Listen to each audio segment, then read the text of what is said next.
আমি আজকে একটা সেই সব মেয়েদের জন্য কথা বলবো, যেই সব মেয়েরা প্রেম করবে 4 বছর 5 বছর একটা ছেলের সঙ্গে, আর যেই তার থেকে বেটার কাউকে পেয়ে যাবে তাকে বিয়ে করে নেবে।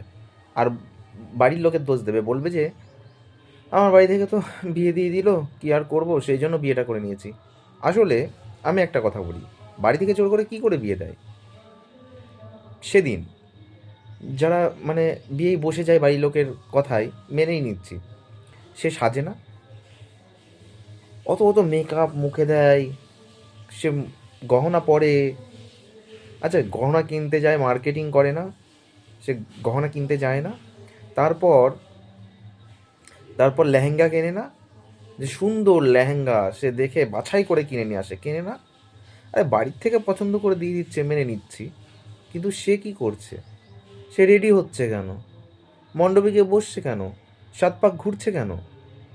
কক্ষনো সম্ভব না। তার ইচ্ছা থাকে, বেটার কাউকে পেয়ে যায়, সেই জন্যই এগুলো করে। কক্ষনো কেউ জোর করে কাউকে বিয়ে দিতে পারে না।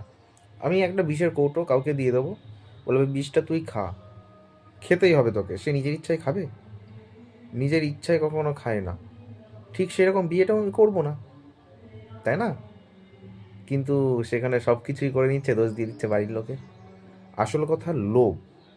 কিছু কিছু মেয়ে আছে, অতিরিক্ত লোভ। ভালোবাসা মানে, ভালোবাসাকে মানে এটা সব মেয়ের ক্ষেত্রে বলছি না, কিছু মেয়ে, কিছু মেয়ে আছে যারা বাড়িতে জানিয়ে দেয়, জানিয়ে দিয়ে সেই ভালোবাসার মানুষকেই বিয়ে করে। আর কিছু মেয়ে আছে, বেটার কাউকে পেলেই সেটার অবস্থা খারাপ হোক আর না হোক, বেটারটাকেই লাগবে, সেটা যা হোক, সেটা মরুক।